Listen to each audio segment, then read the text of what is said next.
નવસારી જિલ્લામાં કમોસમી વરસાદે આંબાવાડીઓને હવે ભારે નુકસાન પહોંચાડ્યું છે। વાવાઝોડા અને વરસાદને આંબાના પાકને નષ્ટ કરી નાખ્યો છે, જેને કારણે 50 થી 80% કેરીઓ ઝાડ પરથી ખરી પડી છે। આનાથી ખેડૂતોને લાખો રૂપિયાનું નુકસાન થયું છે। અગાઉ વાવાઝોડાના વરસાદે 80% નુકસાન કર્યું હતું, તેની કળ હજી વળી નથી। ત્યાં ગઈકાલે ફરી વરસેલા વરસાદે બાકી રહેલી કેરીઓ પણ બગાડી દીધી છે। આંબાની સાથે ડાંગરના પાકને પણ આ માવઠાએ વ્યાપક નુકસાન પહોંચાડ્યું છે। બીજી તરફ નવસારીના એપીએમસી માર્કેટમાં કેરીની સિઝન જે સામાન્ય રીતે જૂન સુધી ચાલે છે, તે હવે મેના અંત સુધીમાં પૂર્ણ થવાની સ્થિતિમાં છે। માવઠાને કારણે એપીએમસીમાં કેરીની આવકમાં નોંધપાત્ર ઘટાડો થયો છે। બે પગ મળી રહ્યા નથી આ વર્ષમાં।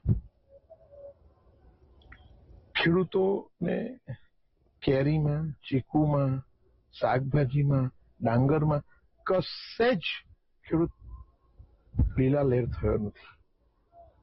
એનું કારણ કુદરત અને આ ગ્લોબલ વોર્મિંગ। એક તો માલ આ વખતે ઓછો આવ્યો, ફૂટ તો આવી આંબા પર, પણ એનું જર્મિનેશન ઓછું આવ્યું, કારણ કે એમાં બે જાત આવે, સ્ત્રીલિંગ અને પુલ્લિંગ, બે મોર આવે, એટલે આ વખતે સેટિંગ બહુ થયું નહીં।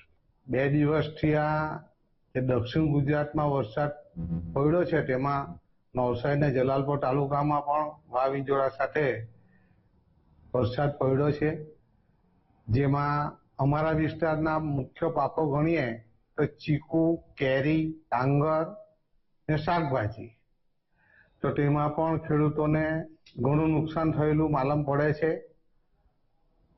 હાલ એપીએમસીમાં જે કેરી આવે છે તે પણ ઝાડ ઉપરથી બધી નીચે પડી ગયેલી હોય વાવાઝોડામાં, અત્યાર પછી પણ એ ઝાડ પર કેરી પણ બગાડ થશે।